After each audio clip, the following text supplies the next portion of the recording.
uniformly wonderful. I enjoyed every class I taught, and every student in those classes. Obviously, some of you may not have enjoyed some of the things I did as a teacher, but overall, I appreciate the fact that you are rewarding me for a lifetime of teaching, because teaching is what I do best. It runs in the family.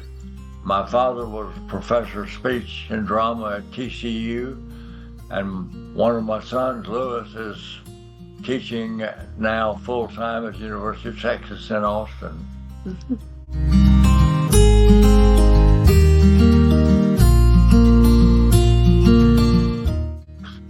I do need to show the fickle finger of fate, the fickle finger of Fallis. I don't have anyone to point it at right at the moment, but it still works.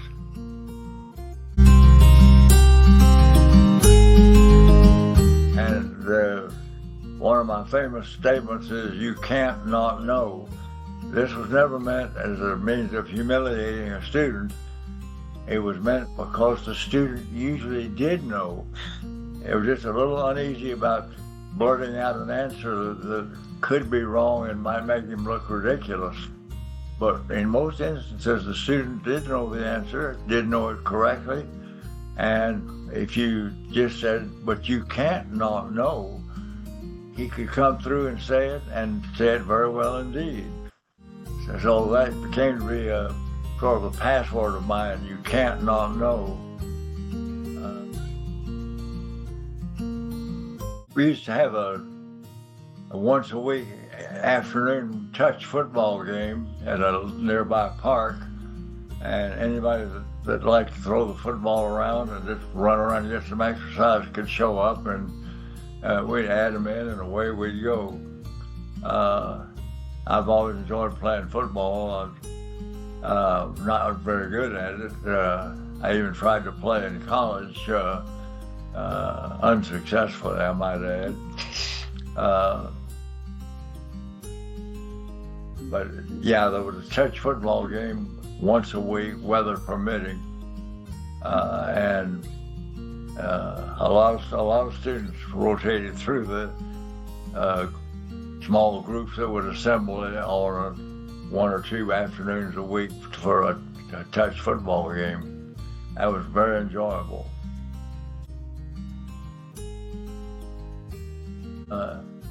I enjoyed all the classes I taught at Southwestern.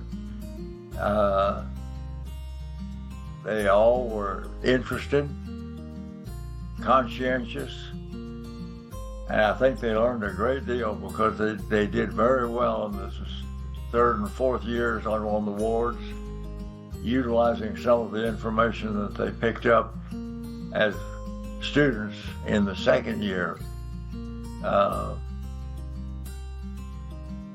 I've had more than one student say to me when they were in the third and fourth years that they appreciated information that we gave to them because he said, "We saw that." In other words, when I presented the disease, I showed them a picture of it. I described it, so what caused it, how it looked, and they were primed. So when it came along, they recognized it. It was like an old friend come home. And that's the reward for teaching is not the salary that you make or any prestige that you might have made. The reward is the fact that you are appreciated by the students, and they appreciate you not because you're sweet and kind to them, but because they learned something from you. And I've always thought that the biggest reward was the thanks of the students for a course or a segment of a course well taught. And I always attempted to teach it. Before you leave me, let me introduce my wife, Sally. who did a very large amount of typing in the preparation for the material that you learned. Thank you, Sally.